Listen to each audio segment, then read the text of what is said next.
Olá a todos. Depois de uma intensa desconfiança de muitos americanos, de muitos republicanos, inclusive de alguns democratas, no período pós-eleitoral, quando Biden foi eleito presidente americano, e antes do período da posse, em relação a como ele se portaria em relação à China, parte dessa desconfiança começa a se dissipar. Nessa semana, Biden tem se mostrado muito firme, muito forte em relação à China, numa postura bastante diferente da que o Trump tinha, mas algo que vem satisfazendo a muitos republicanos, especialistas em China e que defendem uma ação mais pesada, mais contundente em relação à superpotência do Oriente.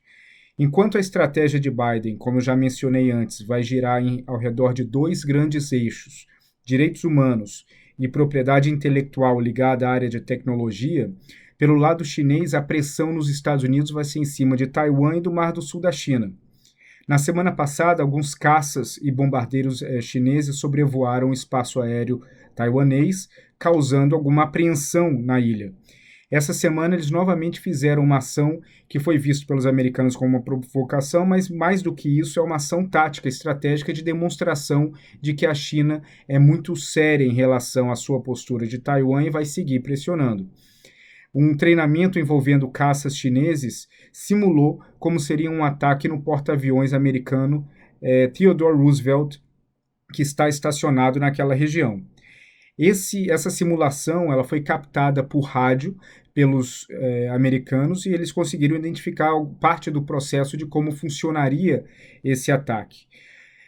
Os chineses deixaram muito claro desde o início que era uma simulação, então existe muita especulação aqui em Washington de que o acesso americano às comunicações dos chineses via rádio foi basicamente autorizada pelos chineses para que eles de propósito passassem essa informação para os americanos como um sinal, um aviso de que eles estão sérios em relação a Taiwan. Isso gerou muita apreensão na ilha também, e isso marca o início de uma série de novos treinamentos militares que os chineses vão fazer na região, sempre ao redor da ilha, aumentando a pressão. Qual deve ser a resposta americana? A resposta americana vai ser enviar mais navios à região e povoar ainda mais a presença militar dos dois, da China e dos Estados Unidos naquela área. Biden é muito contundente quando ele diz que a aliança com Taiwan é sólida como uma rocha e que ele vai defender a independência e a soberania da ilha de qualquer forma.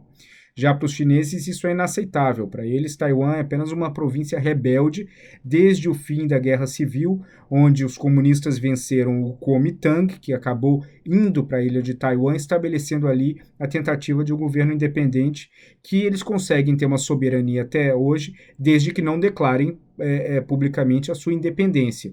Esse foi o acordo que os Estados Unidos conseguiu firmar entre os dois países ao longo das primeiras décadas após o fim da Guerra Civil Chinesa. No entanto, Xi Jinping tem uma visão muito diferente. Na visão de Xi Jinping, Taiwan tem que voltar para a terra-mãe, como ele chama, e tem que voltar a ser parte da China como uma província chinesa e não apenas como uma província rebelde, que ele vê isso como absolutamente inaceitável. Quais são os riscos desse povoamento militar na região? O risco inclui um erro de cálculo dos dois lados, onde esse erro de cálculo pode gerar um acidente, um ataque sem querer, ou um erro por um lado ou por outro, que isso pode desencadear um conflito ainda maior. Por outro lado, existe sempre a alternativa diplomática de que a conversa entre os dois lados pode acabar cessando um pouco da presença militar na região. Naturalmente, se esse for o caso, os chineses vão tentar incluir outros temas dentro dessa negociação, a fim de conseguir segurar um pouco o ímpeto da narrativa americana na área de direitos humanos e até as sanções em cima de suas empresas. Então esse é um tema muito complexo que ainda vai se desenvolver muito, mas o que tudo indica é que a China ao longo desse ano vai colocar cada vez mais pressão em cima de Taiwan, com muitos exercícios militares na região, e isso vai transformar a estratégia de Biden para aquela região do mundo mais complexa, mais complicada e muito bem calculada para que não tenha nenhum erro que pode desencadear algo pior. Um abraço a todos.